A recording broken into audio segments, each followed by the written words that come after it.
Concrete Promotions and Entertainment presents A Night Out with Genuine.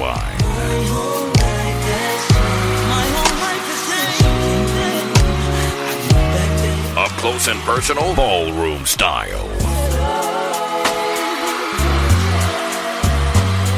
Friday night, November 17th, 7:30 p.m. Concrete Entertainment Complex at the Shaw Center, 1 Feinberg Way in Brockton, Mass. General admission, standing room only, with VIP seating, VIP bar and finger food, and plenty of parking available. Genuine is coming to Brockton, the City of Champions. Friday night, November 17th, 7:30 p.m. Dress codes enforced. No sportswear allowed. Get your tickets now at concretepromotions.com, the Shaw Center, Brockton, and eventbrite.com. More info at 617-391-7181, extension 192.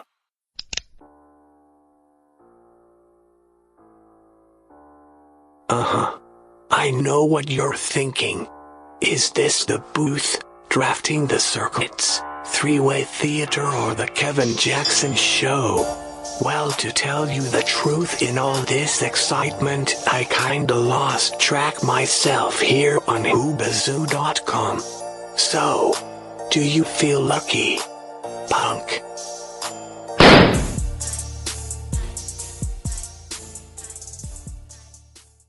Can you dig it? Can you dig it?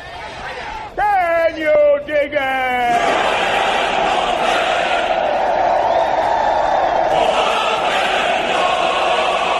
This is blasphemy. This is madness.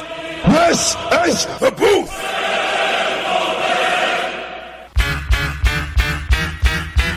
Staring down, looking at the blood-stained concrete. You're the dead MC, flying at my feet. You took a 9mm rhyme straight to your mind. Damn, my better split. This is my time, so I make my way up the block. Get to home base and lock that up. Crack the Cavassier and grab the phone. Call one of my troops up. Hope the soldiers homie says, yo, what's up, what's going on? Make it quick, cause I'm trying to get my Stella on. Nigga, your girl, I'm in the... These lyrical assassins tried to pull a hit, and then boom, came a noise from the other room. It was the boys in blue with the SWAT crew. They got us locked up for lyrical murder. It's one of them charges that you never heard of. It's the booth. The booth. The booth. The booth. Yeah, it's the booth. The booth. The booth. Yeah, we're killing all your podcasts like the HIV virus. You want to battle this kid? Huh, don't even try this. Back the up, think again, count to 10. You want to grab that mic just to get done in? It's the booth. The booth. The booth. The booth. Yeah, it's the booth. The booth. The booth. The booth. Yeah, it's the booth. All right, your boy Sinister One broadcasting live from the City of Champions. You are listening to The Booth. And guess what, people? You are not waking up on the wrong day. It is Thursday, October 12th. We had an issue here on Tuesday night, like I want to say probably about 45 minutes before we were to go live on the air. All of a sudden, the lights flickered and blinked, and all of a sudden, people were talking about they lost power. I believe what ended up happening was there was an issue at one of the substations nearby, and it knocked power out. 4,000 people were without power till about 9:30, maybe 9:45 at night. Luckily for me, I'm on the hospital grid, so I never lose power of all my time living on this street. But I did lose internet, and I didn't have internet until almost when I was going back to work. So the only reason why I knew it was a pretty big issue was because we were all sitting here. We were actually getting ready to go on the air, and we were getting stuff together and, like pre-production type stuff. And when the lights flickered, I'm like, uh-oh. And then I hit Ken up, and then Ken, who was like, Ken's about a mile away. Ken says, hey, my lights here too also went. Now, I officially had thought that somebody had hit a pole, like a car accident. But then when Ken said it was all the way over by him, that was also, power issues. And then the wife called. She was at the nail salon, and they had issues, which was also, about a mile away. Then I realized this was bigger than, what we thought. And then that's when we decided to delay the show and postpone it to today, which is Thursday, drive time. 4 o'clock. A little bit different, guys. It's 4 o'clock drive time. Some people may have their MP3 players or iPhones or whatever plugged into their aux cord plugged into the radio or Bluetooth connected to the radio, and they're driving home right now on 93 or 95 or 128 or whatever they drive down there where you are, Robert. What's it, 95 down there also? Yeah, 95 or the Turnpike. There you go. So, those people that are making that ride home, you're getting a little bit of a booth on the Thursday night drive home, and hopefully you stick around on Whoobazoo because you also have Oscar Mike Radio.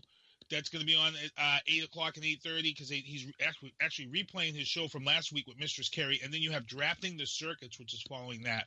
So you guys are blessed to have us here on the Thursday night. Got a lot to talk about. Actually, it's kind of nice to have that delay because we've had some things that have happened in the last couple of days that we would have missed talking about because we would have been on Tuesday night. So what we had is right out the gate, we've had Eminem, who everybody knows. I know there's no explanation needed to let people know who Eminem is, and in my mind, he's one of the greatest lyricists of all times.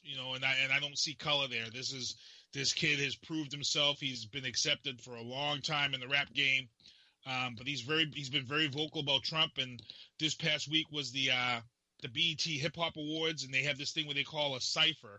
And you've got a lot of these new school rappers, mumble rappers, they're talking crap about Eminem. But here's the thing, it's a cypher, it's a freestyle. There is really no flow style. You spit off the top of your head as to what your emotion is and what you're feeling. And Eminem just pretty much, if the Secret Service had to go out and arrest people for verbal assassination, Eminem would be in jail right now. Because he pretty much killed Donald Trump on the mic. I don't know if you guys were able to hear it yet. Ken, have you?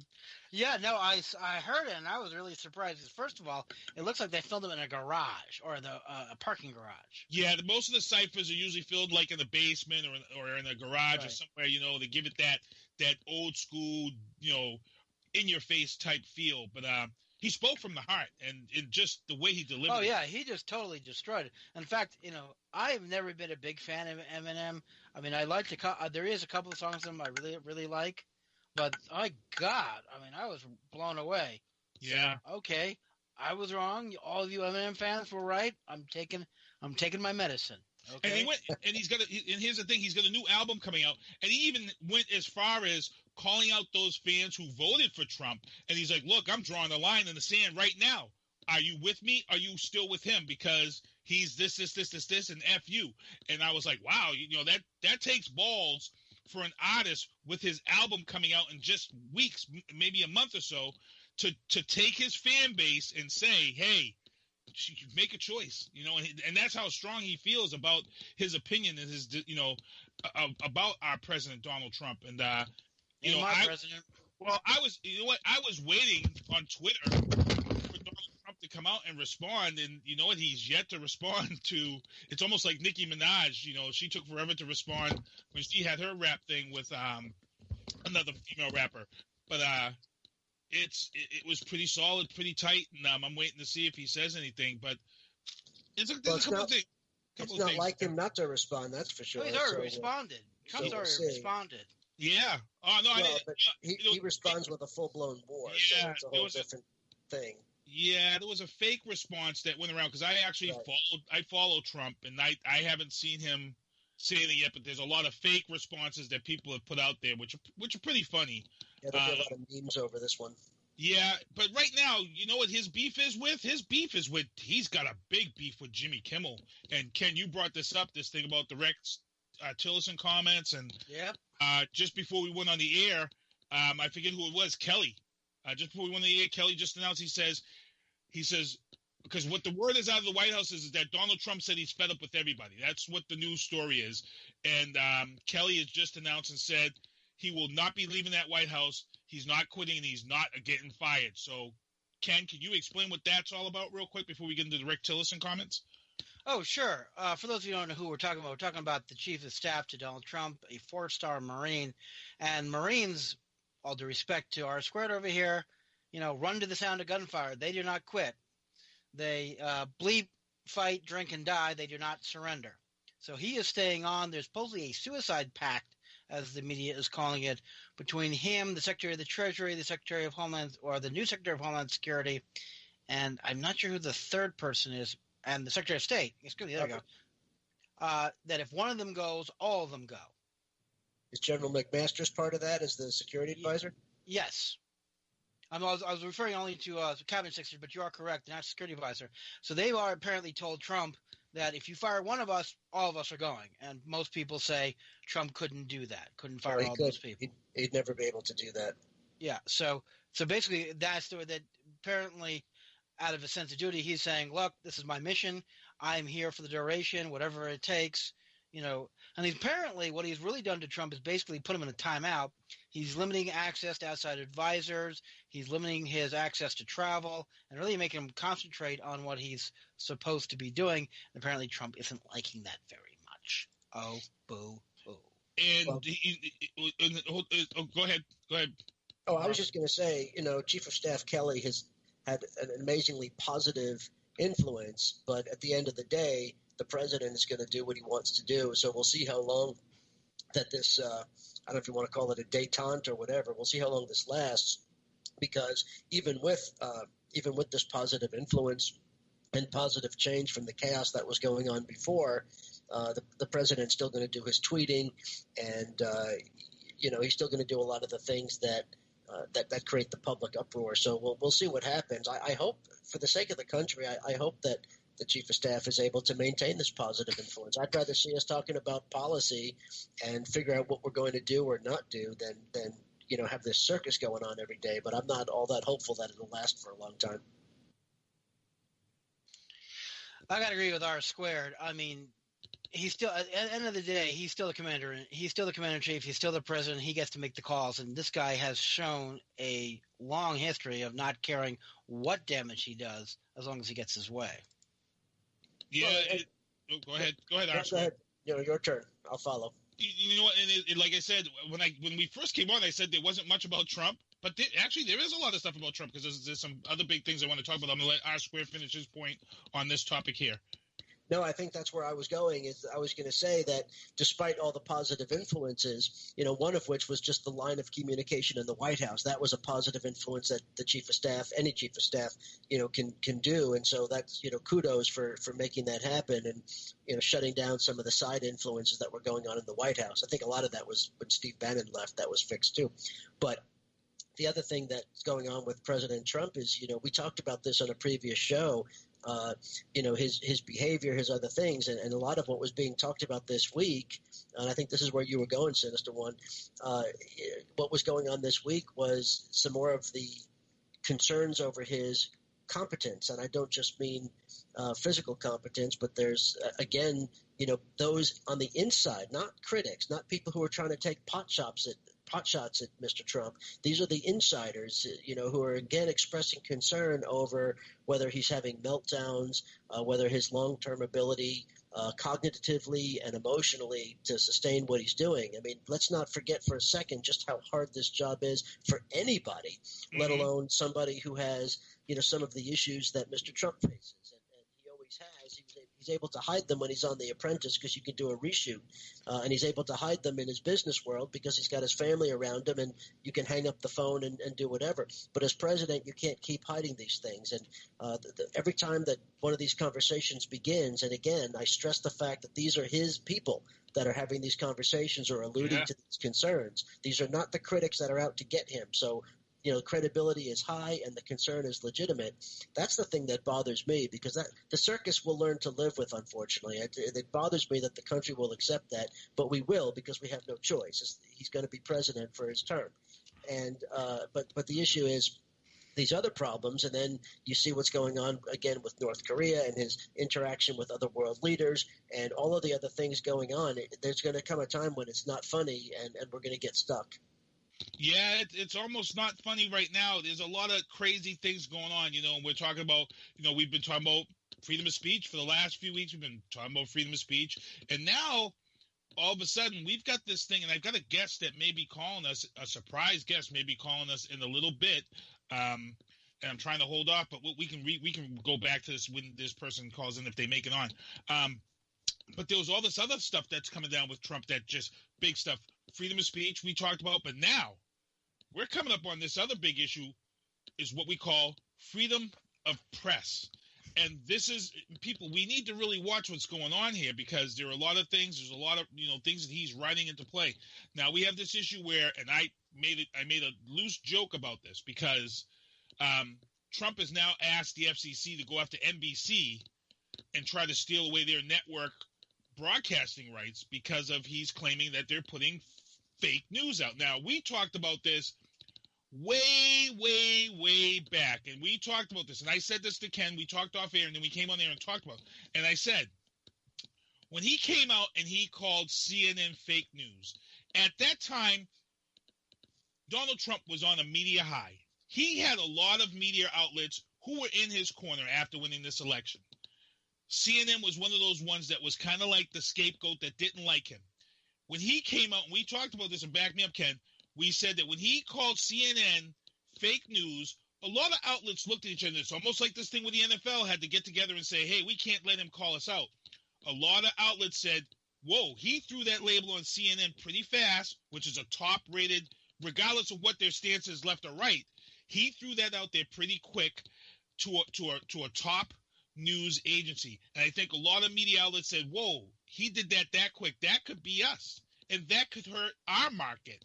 And I think a lot of people started saying, oh, we're going to start looking at this guy, and we're not going to allow him to talk bad about other markets. And what has happened now is that everybody that has come out and talked bad about him, what has he done, Ken? He's thrown that fake media label. News, yeah. And that's a when you're talking about press, that's not good to talk about credibility, because what's the main thing that media plays on is their credibility and their responsibility to report. So when you start just throwing that tag around, fake news, for a while there, he was throwing fake news out there like Halloween, like candy on Halloween, NBC and this and that. Now he's wants to take away NBC's broadcasting rights for fake news. And then I thought about it, and I looked back and I said, whoa, hold on a second here.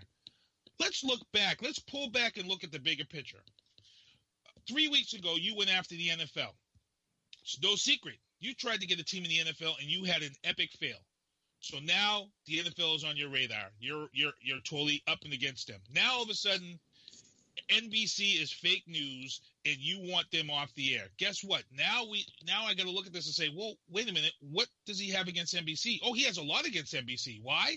Because, number one, NBC is also the network that puts out Access Hollywood, which leaked the infamous grab the kitty cat tape. That's number one. Number two, NBC also hosted his show, which was canceled. And number three, NBC is also home of Saturday Night Live. Do you guys find this coinky-dink?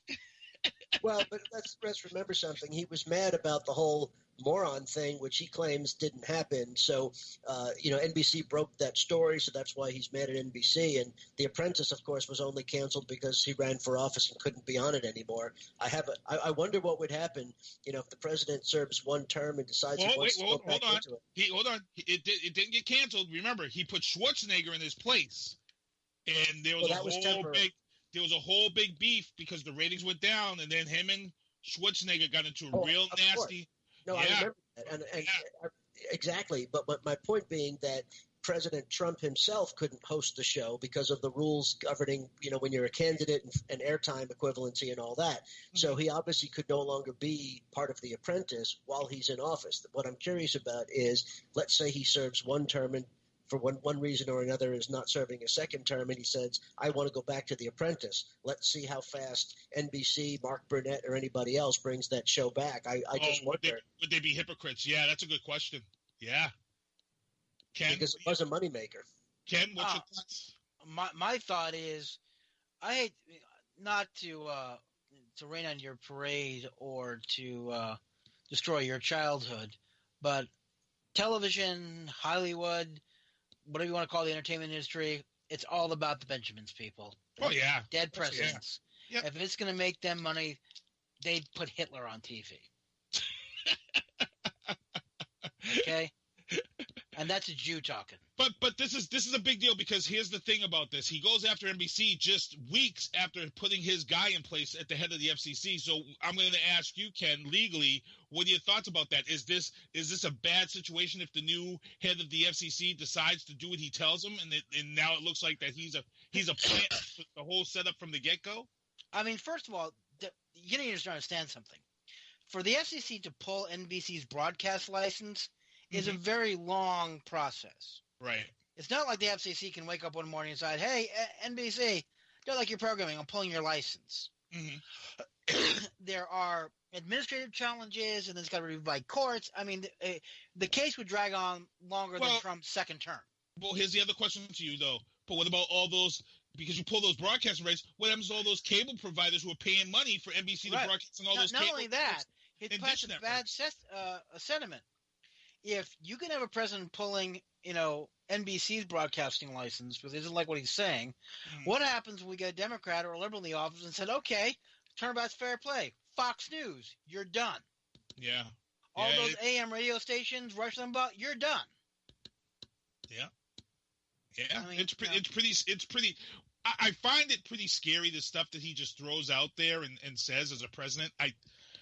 I sit back and sometimes I just have to take a breath and I just have to say, like R Squared was just saying, right now in the White House, you've got a lot of people, and these are people that he put into place. These are people that he trusted that are now saying that he's unraveling. This guy is unraveling on a daily basis. The other issue is something called the 25th Amendment. And for those of you who don't know what it is, the 25th Amendment was put in, basically states that if the majority of the cabinet in a vote finds that the president is incapacitated for any reason, can be physical, can be mental, they can vote to remove him. Well, and Steve Bannon predicted, he said, there was only a 30% chance that it would not happen. So he's saying that there's a 70% chance that the 25th Amendment will kick in and the cabinet will remove President Trump from office. Right. I don't know about that. I mean, yeah, on the one hand, we're talking about all kinds of reasons why they could consider doing it. But at the end of the day, look at the cabinet. Now, you're right. You talked about some of the more reputable people at the beginning of our show here, where we talked about the national security team that's going to stick together. They're some of the ones that would probably look at that if it was really in the best interest of the country and was really the right thing to do. I would trust that group to lead the effort or be part of the effort. But if you look at the rest of the cabinet, I mean, I won't go through the names, but we all know some of the cast of characters there that, have no understanding of ethics, of morality, of decency. They're loyalists to a flaw. I mean, are you really going to get these people to step up and do something like that? Because, whether it's Mike Pence or somebody else, a lot of these folks are gone at that point. And on the topic of Mike Pence, he's in a lot of hot water, too. He was at one of the games this past week, and during the national anthem, the guys were kneeling down. He got up and walked out. Okay, fine. It was a big story. Mike Pence got up, he walked out, blah, blah, blah. But here's the problem. You can't answer your cell phone prior to the game in front of people and allow people to hear you get the order right from your president that if they're to kneel, you are to leave. And that, my question is to you guys, did Mike Pence do this on purpose to let Donald Trump hang yet again? Is Pence smarter than we believe? Because I feel this sometimes. There's a lot of things here, like this whole thing with Indianapolis when they went in there and they said they're going to keep the jobs, and now the company says, oh, no, we're still going to close, and the people are still going to lose their jobs. And Mike Pence was pretty much like, oh, no, I wasn't involved with that. That was all Donald Trump all of a sudden again, kind of letting Donald Trump hang again. So I'm going to ask this to each of you guys. I'm going to ask Robert first. Do you get this feeling that Mike Pence does not want anything to do or he's trying to separate himself from Donald Trump? Well, I think Mike Pence, to start off with, is a very shrewd politician. But at the same time, he, as much as I dislike him for a lot of reasons, I think he's full of hate. He's a sincere individual because he's not afraid to say what he thinks and what he believes, even at his own cost sometimes. So, he knew what his job was going to be. He met with then candidate Trump, and they had multiple conversations, and they reached an agreement over what his job would be as vice president. Every vice president's a little bit different. So Mike Pence is a little bit different from his predecessors, and you can see that he is doing a lot as if he is the heir apparent, as opposed to a vice president that, let's face it, most vice presidents have an eye towards running to replace their boss after 1 or 2 terms. Right. But in this particular case, it almost looks at times that then candidate Trump said, look, I'm only going to do 1 term. You're going to take over for me. We're going to guarantee that happens, because you see Mike Pence running around cleaning up after the president like a zookeeper.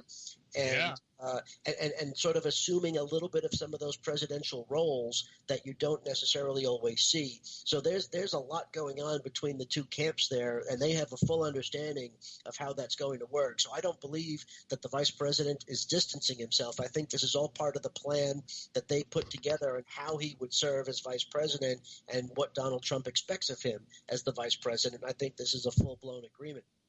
If I could just add one thing and turn it over to Diesel, the thing with the Colts game over the weekend, that was all planned. They had talked about it in advance. He knew he was going to do it. He knew that the players were going to kneel. I mean, this was widely covered, and a lot of the commentary has been right. There was no doubt that there was going to be kneeling. There was no doubt that he was going to go in and leave.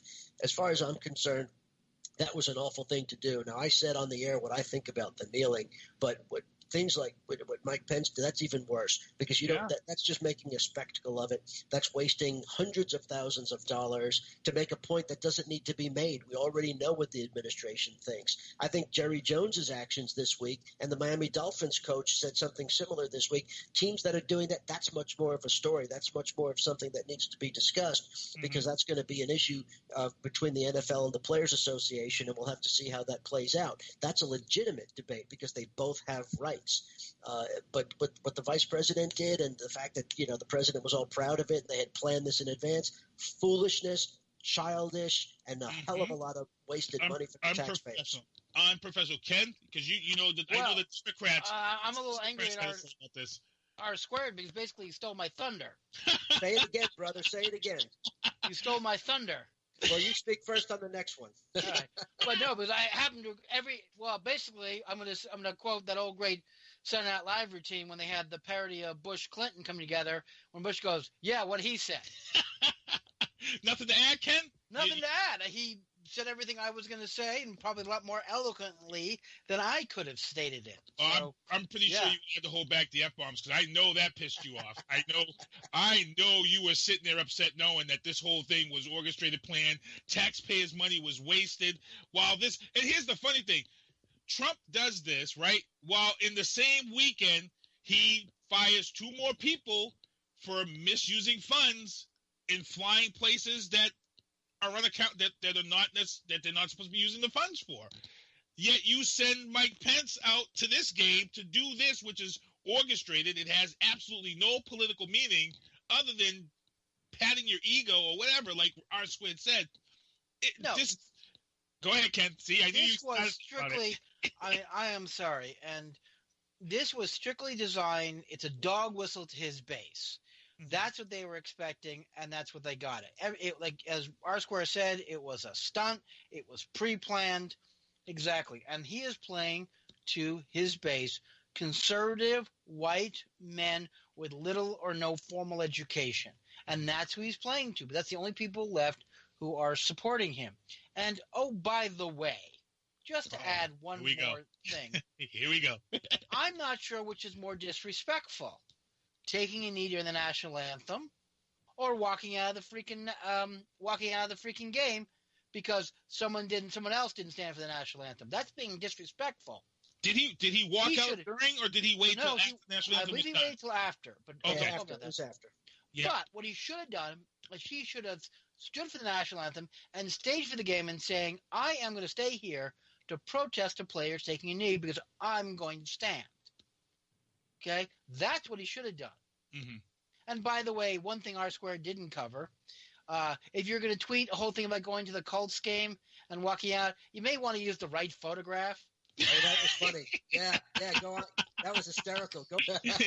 I mean, apparently, and I didn't catch this and there are people who are going to understand. You're talking to a Luddite here. I mean, the fact that I even know what Twitter is I think, a major accomplishment. Uh-huh. But apparently, someone who's got much sharper eyes than I do, when Vice President Pence put this whole thing on his Twitter account, they showed a photograph of him and his wife in a game from 2 years ago. And apparently they noticed this because, like I said, this person noticed that in the photograph on Twitter, he's wearing a Colts jersey, but on the photograph of the game, he's actually wearing a suit. Oh, man, that's not good. That's just bad staff work. There's nothing more worse than being outed on the internet. I know. Oh, man, I am sorry. We had a whole show. Well, I'd say a whole show. We discussed this, I think, to death the last show before that about all of our feelings regarding this. But I'm sorry. Puerto Rico, 85% of Puerto Rico is without water, power, or transportation. The roads. We still have got massive cleanups in both Florida and Texas. They're still going on. And notwithstanding J.J. White's and his GoFundMe page, way to go, Mr. Watts. I hate Texans, but I got to tip my hat to you, sir. And this is what Donald Trump is concentrating on? Really? Yeah. Sorry. Pretty crazy. How to get that off my chest. Guys, we're flying along here, 4:32. We're at the half-hour mark. I got to mention, Tuesday night, we were supposed to have a guest on with us, Perry Palucci, and he has an event coming up on Saturday night, the 12th annual Food Drive Party, which is taking place at the Sons of Italy in Quincy at 120 Quarry Street. He was going to come on to talk about all this stuff, and you want to make sure you buy your tickets, 781-492-5349. All the donations and proceeds go to the St. Joseph's Food Pantry. They usually have a truck outside, and then you can fill it up. But the best part of this night is that you get to listen to the world premiere band that night. And Ken, we had a great time, and it's a good time to go to this. And I'm stuck because I actually have a bachelor party that day for a childhood friend. His bachelor party is this weekend, and it starts off at the Patriots Hall of Fame, and then we've got we're going to be going, I think, to Toby Keith's bar. So this should be interesting. Oh, black guy. For those of you who have never seen the world premiere band, we were fortunate to see them down at Foxwoods, was it? A couple of places. We see them at Foxwoods. We've been a couple of places.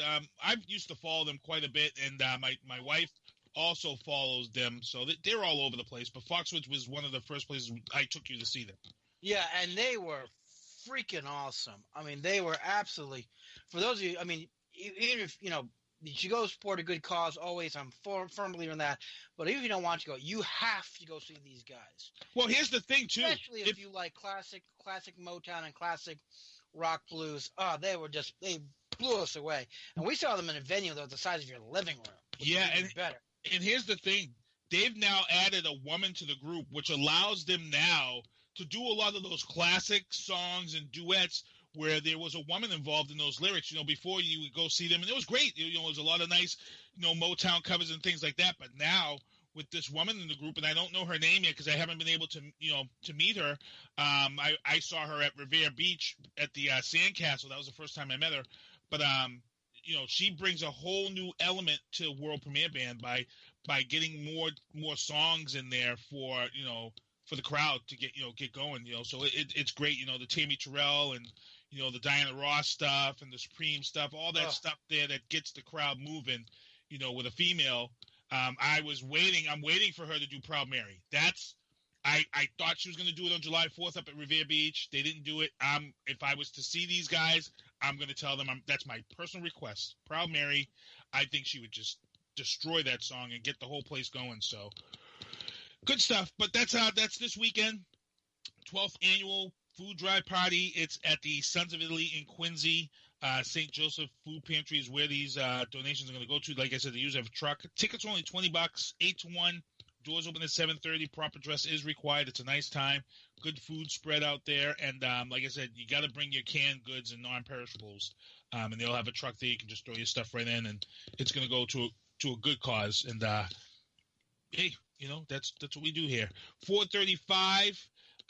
We're flying along. We did talk Trump more than I thought we were going to. Like I said, when we came on the air, I was like, oh, there wasn't much to talk about Trump this week. And then all of a sudden I realized there was so much stuff in the last 2 days that happened after we would have gotten off the air. Like I said, Originally, there was only the Eminem, but then we had the Tilson, and then, we had all this other stuff that went on.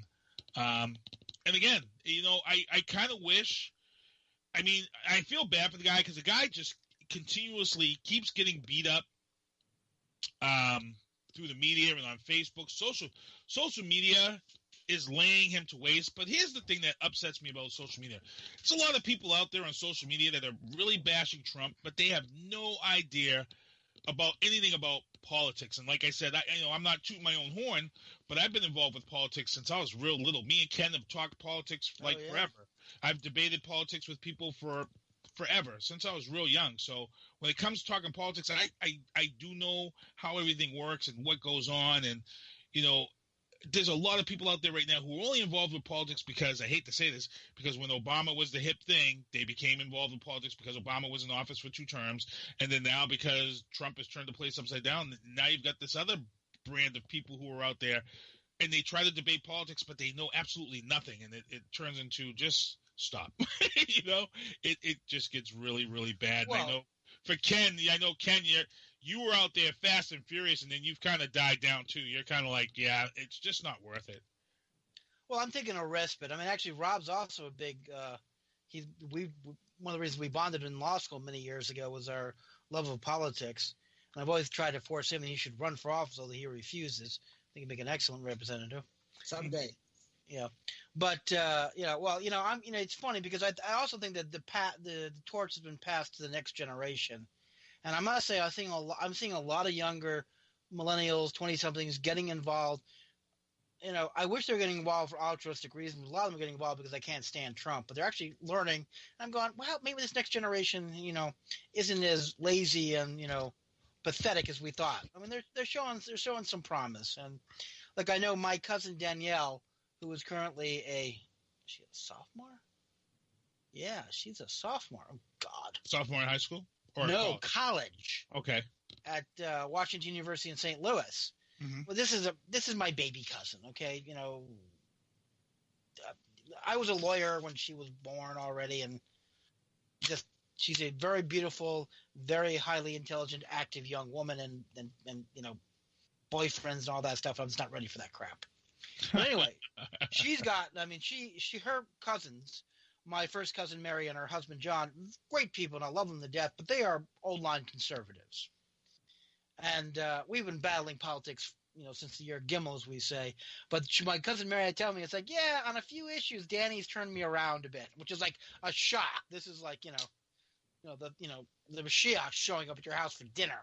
Mm-hmm. But this generation is coming around slowly but surely.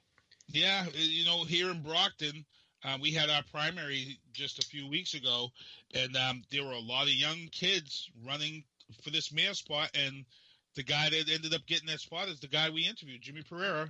He's going to be running against Mayor Carpenter this November, and then for your city council and stuff, you've got a lot of young guys out there. Mr. Cosme, he's a young kid. You've got Jack Lally over there in Ward 6. He's a real young kid over there holding it down. And you've got a couple other youngsters who were running for some seats and stuff. And these youngsters, like Bradley Safront, I believe he just graduated like Brockton High or something, and he was trying to run for mayor. My thing is, hey, Bradley, if you can hear my voice right now, look, you know what? It was great. You ran. Do not discourage yourself. I saw the day after the primary that when you saw how many votes you got and stuff, you were a little discouraged and you were on Facebook and stuff. But if anybody out there knows Bradley Safront, tell this kid, young kid, keep your head up. You don't have to go right for mayor. I got it. You want change. But sometimes that change is done at the lower levels, the city council levels, the ward levels. If you go for a ward councilor in your area, in your neighborhood, and you start to change things in your ward first, build that political resume, and that will build your credibility. Then you can move on from ward councilor to maybe a city councilor or councilor at large.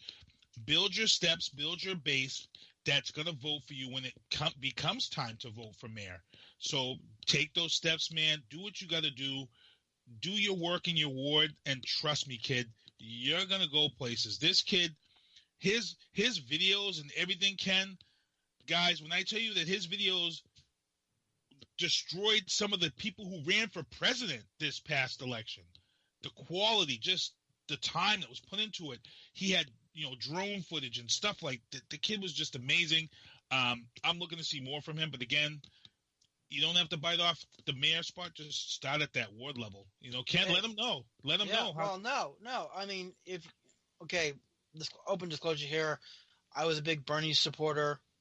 And after he lost the nomination, he started a PAC, and his whole thing. If you go back and said, "Look, I want to go out there and have people start organizing on the local level, on the community boards, on the school boards, on the zoning boards, on the county offices, start there and start building a network of people because you're the people actually doing the governing."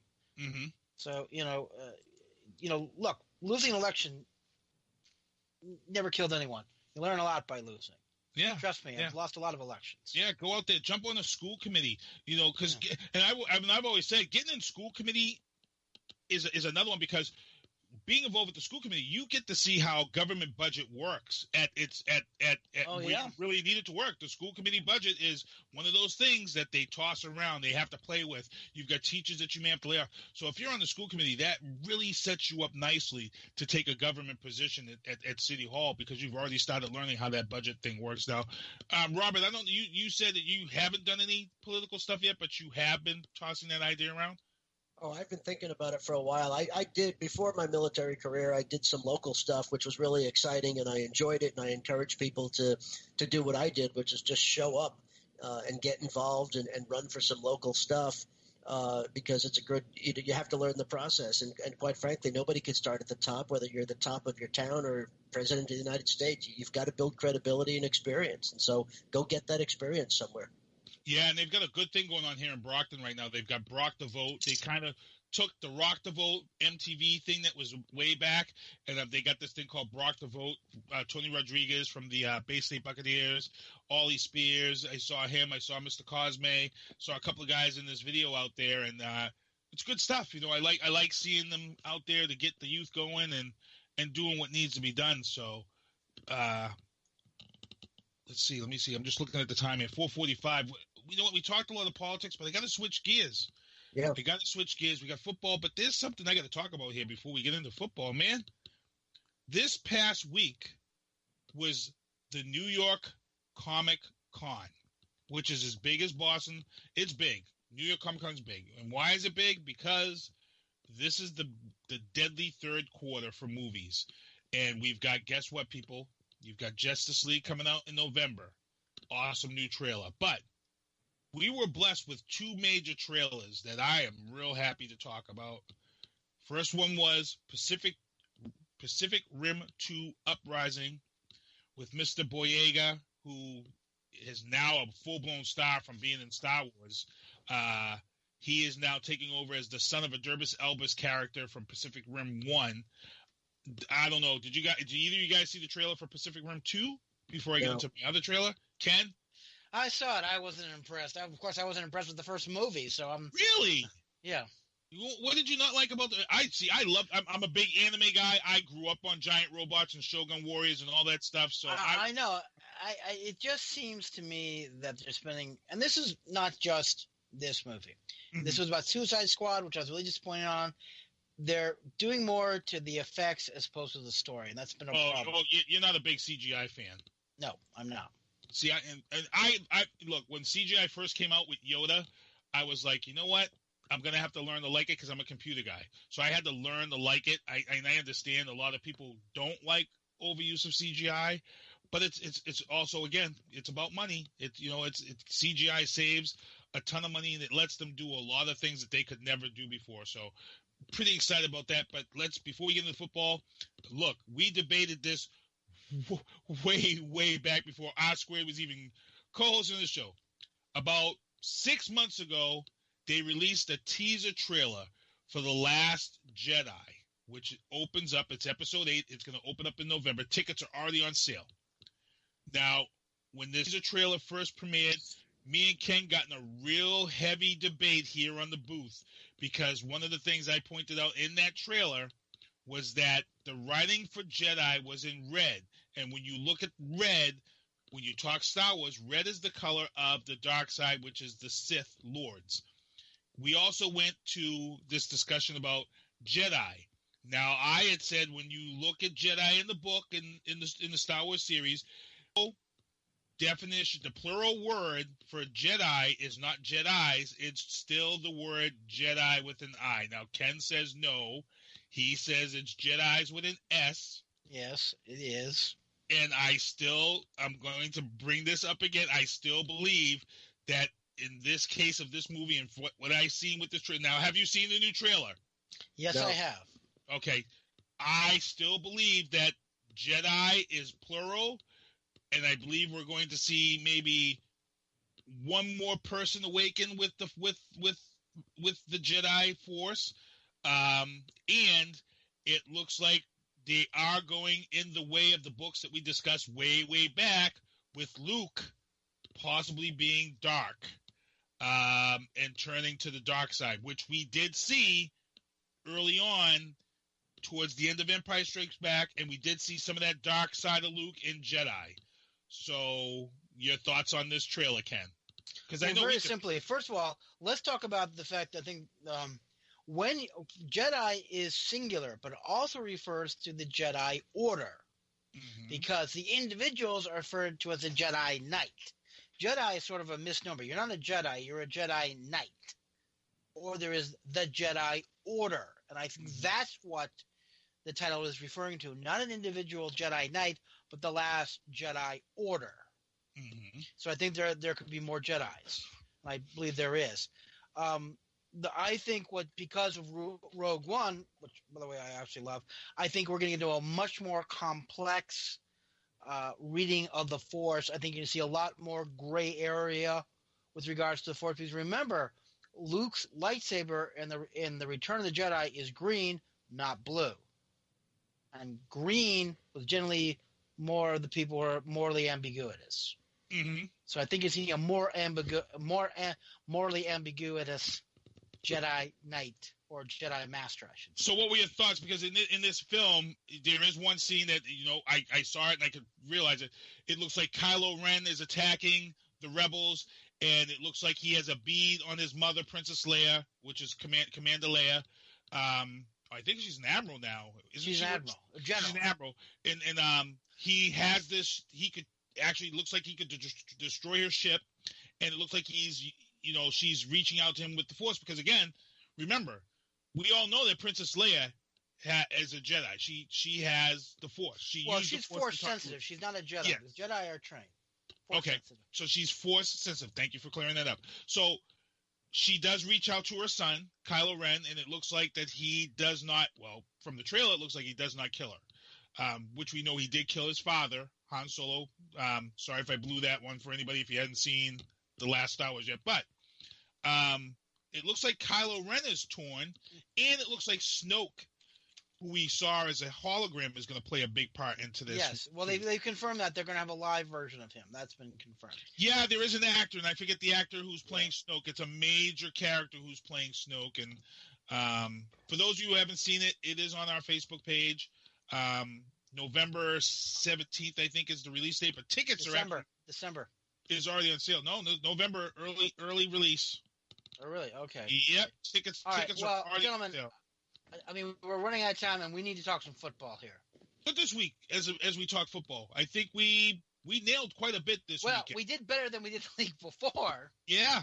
But again, that's not saying much. Yeah, we did quite a bit. So let's get into it. We got 10 minutes left of the show. Let's do it. All right, we're going to go with our picks first, or we're going to talk football? Well, let's talk the football when we get into the pick. We can. Yeah. All right. So here we go. All right. The Thursday night football game, which, by the way, I'm going to give my opinion, and you can tell you shot me down. I think it's the dumbest thing in the world. I don't like Thursday night football. I agree. I you know what? From a fantasy perspective, too, I hate it. Because you've lost 3 days that you can get your fantasy team ready. Right. So I think it's dumb. But I think if you had told me before week one that this would be a matchup of two top-notch teams, I would have thought you were crazy. We've got the 4-1 Philadelphia Eagles, one of Sister One's boys' teams. Yeah, tied. Proper grammar. And the Carolina Panthers. who I'm sorry, they're not nearly as good a team as their record. I would they're say 4-1. I would say So- Panthers are a pretender. They were lucky to get out of Gillette Stadium with the win. Let's just be honest here. They did beat the Patriots, but they were real lucky to get out of here with that win. Okay, they're playing in Carolina, and Philadelphia is not a great road team. So, gentlemen, R squared, you're first up. Eagles, Panthers. Panthers. Philly had a good offense last week, man. I think I'm going to stick with Philly with a win this week. I have been wrong about every time I choose either Philadelphia or the Panthers, but I was been wrong every time. But I'm going with Philly because I don't know, maybe they sacrificed a virgin or found a golden chalice, but they've been burning it up. So go with Philly. Well, your boy down there is making a difference. Yeah, I know. Blunt force trauma. There you go, my boy. Blunt force trauma, damn right. Yeah. But it's just the entire package. It's not him. Yes, Okay. exactly. Believe it or not, 500 Dolphins at the 3-1 Atlanta Falcons. Comments, Sinister One? We'll go with you first. Yeah, look, I can't believe right now we have a three-way tie for first place in the AFC East right now. This is exactly what we talked about when we had our NFL show. This is going to get crazy, I think, if it continues to go the way it goes. I picked Miami last week. Miami won, but I can't see Miami going down in Atlanta and winning. And Atlanta, I believe they lost last week. I think Atlanta bounces back at home, and Miami gets sent home with a loss. R squared? Yeah, Miami's not that good of a team. They just don't have the talent. They're lucky if they finish the season at 500. They just had a interesting start. Atlanta's a great team. They're going to be contenders. Falcons all the way. Did they fire their offensive line coach, by the way, who was caught the video of snorting cocaine before the game last? They let him resign, but he's gone. He's gone? Okay. All right. Oh, breaking news. Hold on, guys. Breaking news, NFL Mobile. This could be big. Ezekiel Elliott's suspension is reinstated. Federal Appeals Court has overturned the district court's decision in his case, which means when does that suspension take place? Is that right away? Immediately. So that means he doesn't play this Sunday, right? Yep. As of now, unless the NFL changes their mind. Man, I love when we get breaking news. Oh, okay, well, my pick is, look, I've always said this before. I'll say it again. You got to decide what team's going to show up, the Miami Dolphins or their evil twin. If their evil twin shows up, they're going to get crushed. If the Miami Dolphins show up, I think it's going to be a slobber knocker with a field goal or less. But I'm sorry. If they were playing Miami, I would go with the Dolphins. But they're playing Atlanta. That's a tough road to hoe. Go with Atlanta. Okay, Blood Bowl Part 3. The 1-4 Chicago Bears versus the 3-2 Baltimore Ravens. R squared, your turn. Go up first. Yeah, Chicago, you never know what's going to happen, but they just haven't been as impressive. They gave it a go last week with the Vikings, but couldn't get it done. Baltimore, they're in Baltimore, right? So I think I'm going to have to go with the Ravens at home. Sinister?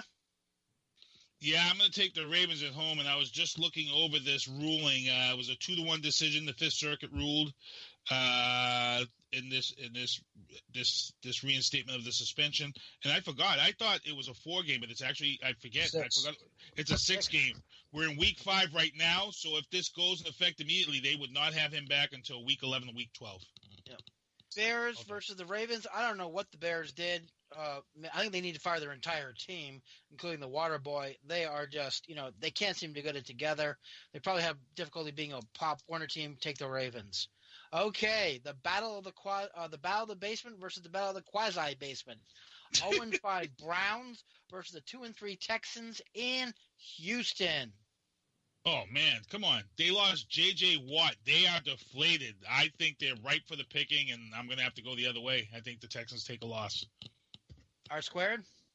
The Texans picked up a couple of players to fill the gaps, and I think that their offense is good enough. I'm going to have to go with Houston at home. I mean, I made the mistake of picking Cleveland a couple of times this year, thinking that they were going to be slightly improved. They've been nothing but disappointing, and I may not pick them the rest of the season. We'll see.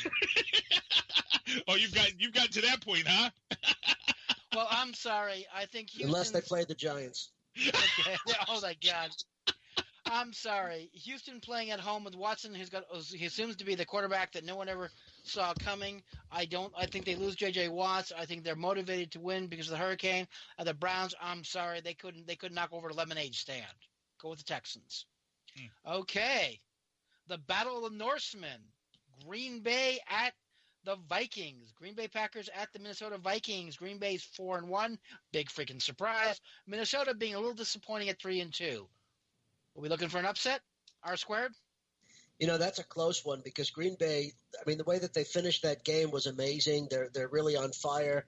But going to a division rival on the road, Minnesota's got something to prove. They came back and beat Chicago. I'm not sure. This one's going to be tough. I wonder if I just go with the home team, the Vikings, just with that home field edge. Okay. Sinister? Look, I've always been a closet fan of Aaron Rodgers, and once again, he's getting it done. And you know what? I would love to see Aaron Rodgers and Tom Brady in the Super Bowl against each other. I would love to see that. But I right now, he's doing it, and I'm just gonna have to go with Aaron Rodgers, man. I'm going with Green Bay. Look, Green Bay has been a man on fire, a man on a mission this week. Aaron Rodgers, they are a pretty good team on the road. They're a cold weather team, so all the advantage that Minnesota normally would have at home doesn't apply to the Packers. Minnesota's having a lot of problems all over the place. They have problems with the O-line, their D-line, their special teams, their receiving core, their running core. They can't seem to put it together. It's going to be close, and I'm predicting overtime field goal Packers. All right. The battle, I'm calling this the Rodney Dangerfield Bowl, the Detroit Lions versus the New Orleans Saints. Neither team getting any respect.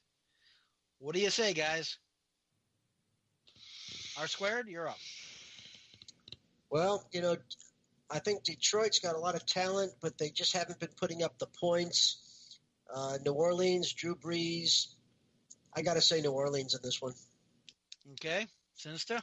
I was hearing that there were some issues going on down there in New Orleans. Drew Brees is my starting quarterback on my fantasy league. I think, Jesus. I think I'm going to take New Orleans with just an edge. I think they win by 3. I think Detroit's finally learning how to win. I think they're learning to win on the road. I'm not impressed with anything the Saints have done this year. They have gotten away with a lot of luck, so I'm taking Detroit in a close one. All right. New England Patriots at the Jets. Do we really need to discuss this one? Mister, you're up first. I actually just played my simulation game on Madden with this, and the game was 3-3. We went into overtime. I won the game on a safety. The game finished 5-3, and I felt that this game could very well go the same way.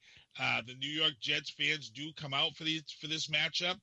I like the Patriots by 3 in New York. All right, R squared. P-A-T-S, Pats. Okay, I'm making it unanimous, so I don't think we need to discuss this. Okay, the Booth Award for the most disappointing team, the San Francisco 49ers, 0-5 against the team with the probably worst name in the NFL right now, the Washington team. 0-5 versus 2-2 at Washington. I'm taking the Redskins. Redskins. Of course, Redskins. 49ers couldn't beat my big bunch of old ladies. Okay, Tampa Bay Buccaneers versus the Arizona Cardinals, 2 teams we really screwed up predicting at the beginning of the year. What do you got? R squared. Wow, both of these teams are just struggling. Arizona just looks like they're just confused out there. So Tampa, they've got potential. I think they've got a little bit more put together. I'm going to have to go with Tampa. Okay, Sinister One. It's tough, man. I thought Tampa Bay was going to be one of the most improved teams in the NFL. It looks like the only thing that's going to help them win games is maybe bringing John Gruden back. But right now, that game's in Arizona, isn't it? Yep. Yeah, I'm going with Arizona. That Heat, man. That Arizona Heat's a lot different than Tampa Heat. I'm going with Arizona this weekend. Okay, I picked the Arizona Cardinals to be a lot better team than they were. I expected them to be a playoff contender. They'll be lucky if they finish, 500. The Tampa Bay Buccaneers, again, another team. We don't know who shows up on any given day, but they are playing in Arizona, and that is a nasty climate to play in. Cardinals by 3 in overtime. Okay, The Battle of the Coast. Los Angeles Rams versus the Jacksonville Jaguars. Say that 3 times fast. In Jacksonville. Look, R squared? You want I'm going with the Rams. Rams? and yeah, I got to go with the Rams myself too. You know what, they've got some stuff going on there. They've been able to pull out some games. I'm going to stick with the Rams. Guys, I have no idea, so I'm going to call this one a tie after overtime because I just don't think either team can put their crap together. So I'm saying a tie after overtime. All right. Here is file this one under, we live in a topsy-turvy world. The 3-2 Pittsburgh Steelers, a proverbial powerhouse in the AFC North and the old AFC Central, versus the team that, yes, I want everyone to know, we called this in the beginning of the year. The Kansas City Chiefs. We said they were the team that no one was going to pay attention to, but Kansas City was going to come out and eat everyone's lunch. And we were right. They're 5-0. They're playing in Kansas City. The question is, Sinister One, does Pittsburgh even have a chance? Look, and here's the thing. It was all doom and gloom after week 1 around here, and I told people, look, that's a good-ass – I told everybody, that's a good team. That's a good team. You got to pay – again, that's the Belichick coaching tree up there in Kansas City, people. Remember this. I'm taking KC to beat Pittsburgh this weekend.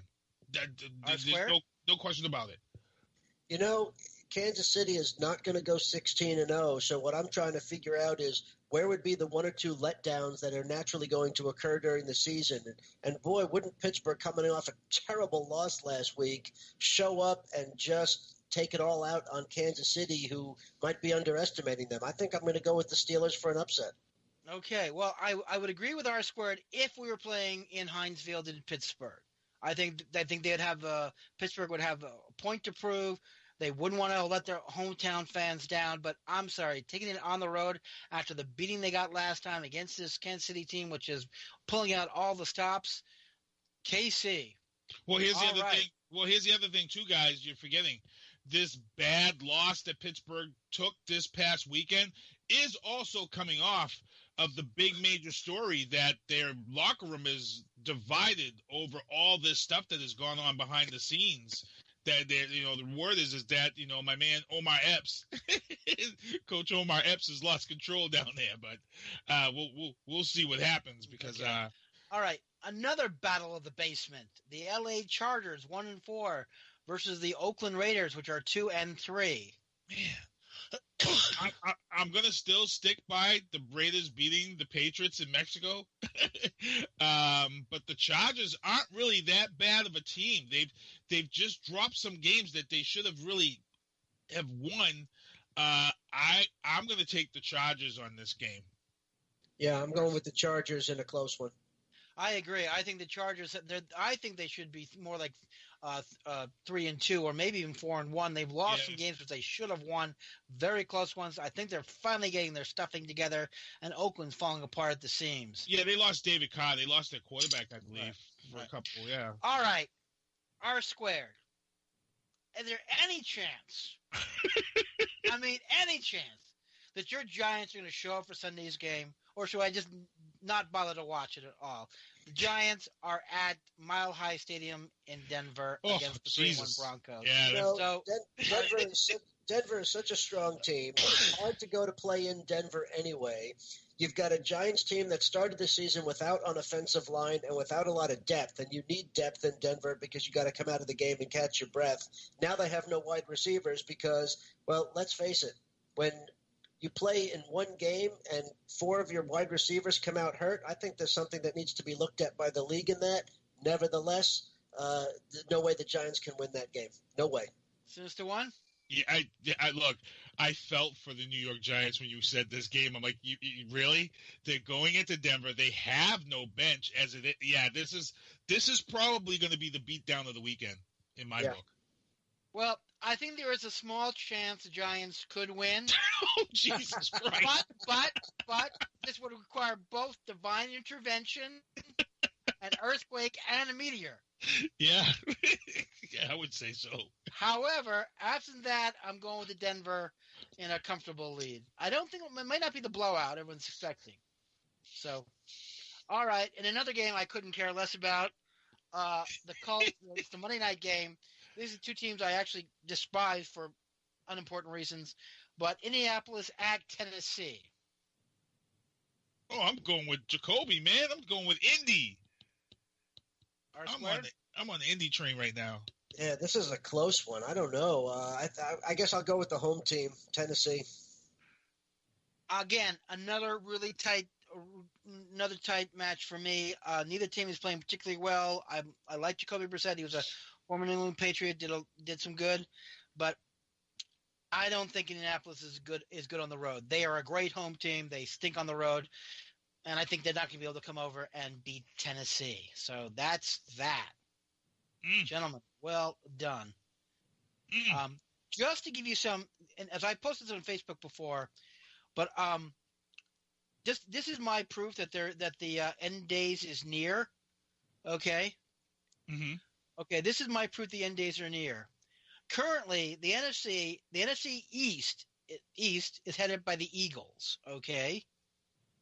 The 49ers, who have the second most Super Bowls, are currently 0-5, and the Lions are one game out of first place in Week 6, trailing only the Packers. Okay.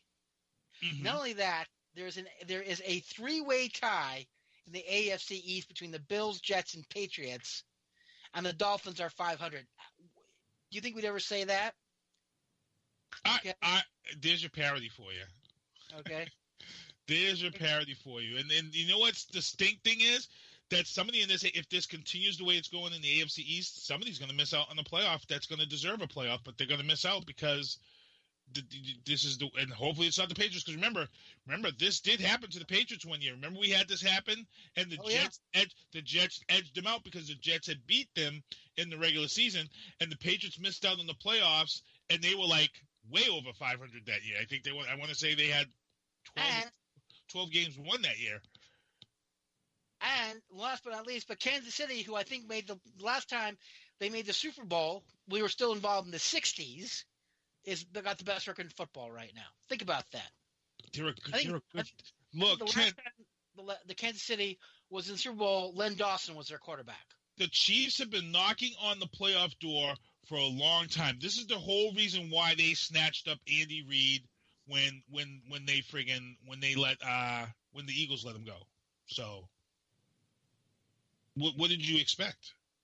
Honestly, I thought they'd be good this year. I did not think they'd be 5-0 and go through teams like hot knife through butter and good teams. I mean, I'm shocked they're this good. They've had a solid running back for 2 years. They just needed a solid wide receiver, and they've got it. They drafted. And here's the thing, guys. This is what I like. I like seeing when drafts work. I don't know how many times I see everybody debate and teams spend all this time in the draft, and they get crappy players. Again, we're talking about the Belichick coaching tree here. These guys drafted a wide receiver and a running back, and both of their guys that they got are making big impacts. I think somebody said that 5 of the guys that they drafted up there in KC are all starters. That's crazy. That is crazy to be 5-0 with 5 guys you drafted and have them all be starters. I don't think any NFL team has done that ever. Yes, I know. I don't think so. I think you're correct. But like I said, this is a crazy year. This is, this is the year that I think is going to break every mold. It's like whatever rules we had, they're out the window this year. And again, I have to mention, let's hope that Kansas City keeps the streak going and does not get bit by the injury bug, which is just. Which is about the only team that hasn't been. I mean, I'm sorry, R squared. Other than Eli Manning, is there anybody on the Giants' first team opening day who was not injured? I mean, it's just an incredible streak that they're on with the injuries. And this is not the first year. They've had injury problems the last couple of years, which have, knocked them out of the playoffs or knocked them out of contention because, you miss some key players. You go on a couple of game losing streak or you just can't win the big game you need to win. So this is just par for the course. The Giants have to draft Eli's successor this year. That's all. Yeah, and he's eating up the cap. They showed that. Real quick before we get out of here, I'm going to ask R Squared this question because this question has come up on this show before. Me and Ken have discussed this, but I'm going to ask this question of you. NFL.com, well, NFL Network, and I believe NBC this weekend were talking about this. There was a big debate about these injuries in the NFL for this season. You've got a lot of star players that have gone down. They're injured, they're hurt, they're done for the season. A lot of these guys and all these critics and everybody that's out there, me and Ken talked about this 2 years ago when they started getting these guys with the rules and about the hits. You know, guys are more worried now about getting penalized, and this is why we said this. We said you're going to see an increase in all of these because guys are more worried about getting the flag than just wrapping the guy up and just getting that hit and just ending the play. I just got to ask you your thoughts because you're a football guy. You've been watching football. I got to see if you feel the same as me and Ken do. Do you feel that a lot of these injuries are because guys are just too worried about taking that flag? And, you know, this is the product of what they created. I definitely see the problem with the injuries. I think it's something that the league absolutely has to address. We can't continue this way. There are too many players getting hurt. The injuries are not minor. They're major injuries. They're season enders, or at least people who are going to be out for a long time. And when you get an injury like that, it's going to come back. So the NFL cannot sustain this. You can't sustain the damage to the teams. You can't sustain the long-term damage to the players. It is absolutely ridiculous. Now, I don't know if I see it as a result of the penalties, because if anything, those were designed to improve safety. Certainly the concussion rule, certainly the head contact rule, the targeting rules, things like that. I think, if I have to say, I think it's two things. One of it's the style of the game. And so the style of the game, you know, the hot shot plays or whatever, as opposed to the fundamental football of before, I think that is promoting some more injuries. Mm-hmm. And I think maybe there's a little something to do with conditioning, although you'd think the teams could fix that by themselves. And, you know, it's interesting. I think we're lacking fundamentals. I don't think players know more. That's part of the problem because they're just doing other things. It's an interesting combination of things. It's not any one thing. But the league, with their ability to really talk to the people on the field, talk to the coaches and the players, to really look at video feed and do an analysis that we just can't do from our perspective, they have got to come up with this, and they've got to do it this season for next year. Yeah, you know, like we just talked about, you got a guy like J.J. Watt who goes down for the season. You got a guy, if you lose like an OBJ for the season, you know, that hurt. That impact of that injury doesn't just affect the team. You're talking about people that write the team off and they won't go out to watch the game at the bar no more. It affects a lot when you lose a player of that caliber. You know, it's just a severe ripple effect throughout the economy of that team. I mean, for you, okay, so say like with the Giants, what kind of ripple effect is that? You know, not only are you losing, but to lose a major player, it's gotta crush the economy there. Of course, on game day. So it's tough stuff. So 5:15, good show, guys. We're getting ready to get out of here. We went a little bit over, but you know what? It's nice. It's a Thursday night. We got Oscar Mike Radio coming up. Drafting the Circuits is coming up. And let's say our goodbyes. I'm going to start with R Squared. Hey, another good week. Like I said, folks, it's our obligation to go out there and have at it and fight and argue, and then let's come and hug it out when we're done. I love that. Ken? Okay, big shout-out to all of our listeners, all 12 of them. I'd like to thank you. Big happy birthday to my cousin, John Stevens, and a colleague of mine, Josh Wood. Both their birthdays today. Want to thank everyone who came out for Mark Schippetta's and the Will Strong Foundation event, Comedy for a Cause. We raised over $20,000 for the foundation. Way to go, guys. Thank guys and gals. Thank you all for coming out. And hey, folks, guys, be safe out there. Yeah, I saw Troy and Andrew driving off in their van, and I saw Mark was almost in tears.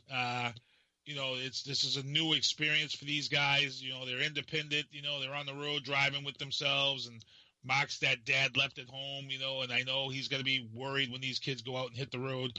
But it's great. It's just great to see them living their lives. And also, to be honest, it's also great to see Troy and Andrew here with us because, you know, the life expectancy of someone with Duchenne is you know, it's very low.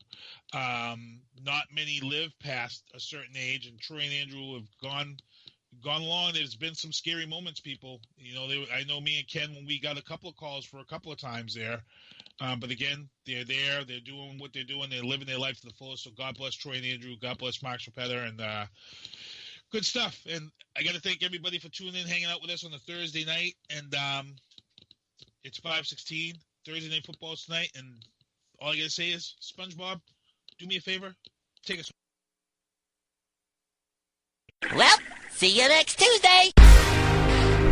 Thanks for tuning into the booth at Whoobazoo.com. Please make sure to tune in for more booth next Tuesday night at 7 p.m. New York Eastern Standard Time. Become a fan on their Facebook page and check out their podcast on iTunes and iHeartRadio. The Booth is a Sinista One production hosted by Sinista One, Ken Diesel, and R Squared. I've got to start hanging out with friends that are a little more intelligent and understand politics and stuff. It's just that I'm up on this level up here, and all my friends are down here. Me, nah. You guys, nah. Maybe a little more down in here. Screw you guys, I'm going home.